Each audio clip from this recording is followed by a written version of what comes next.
There's a quiet epidemic affecting older adults that rarely makes headlines, but its consequences ripple through every aspect of healthy aging. Vitamin B12 deficiency.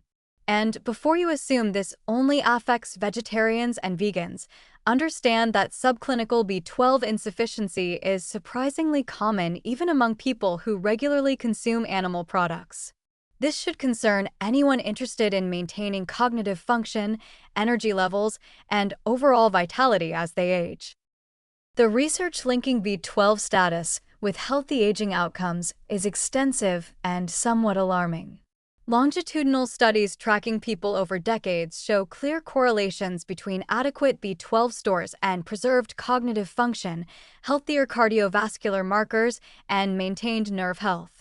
Conversely, even marginal deficiency, the kind that doesn't show up as anemia but registers on more sensitive tests, correlates with accelerated cognitive decline, increased homocysteine levels which affect heart health, and peripheral neuropathy that can become irreversible.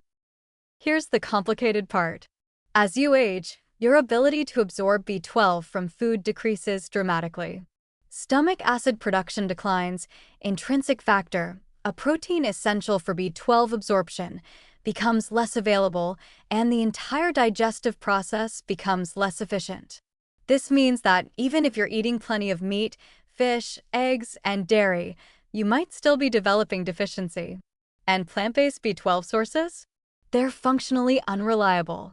Some algae and fermented foods claim B12 content, but it's often in forms that humans can't utilize effectively or in quantities too small to matter.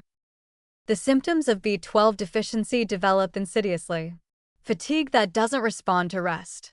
Cognitive fog that gets dismissed as normal aging. Mood changes, balance problems, numbness, or tingling in extremities. By the time these symptoms are obvious, neurological damage may already be occurring. And here's the truly problematic aspect: some of this damage can be permanent if deficiency persists too long.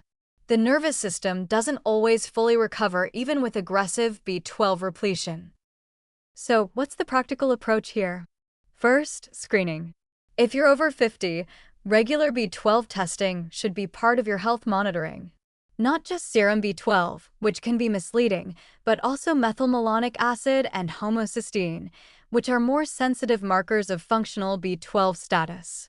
The food sources that provide the most bioavailable B12 are shellfish, particularly clams and mussels, organ meats, especially liver, various fish, eggs, and dairy products. Ranking them by bioavailability matters because not all B12 is absorbed equally. For supplementation, and many older adults will need supplements regardless of diet, the form matters.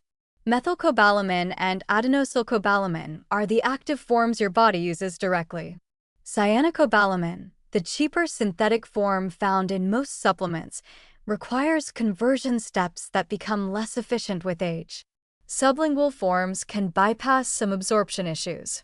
For those with severe deficiency or absorption problems, injectable B12 becomes necessary, typically administered weekly or monthly, depending on individual needs.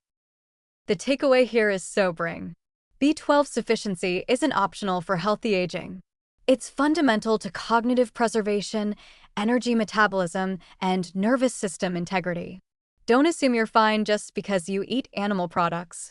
Get tested. Know your levels. And if you're plant-based or over 50, supplementation isn't just recommended, it's essential. The cost of ignoring B12 status is simply too high when you're talking about irreversible neurological decline.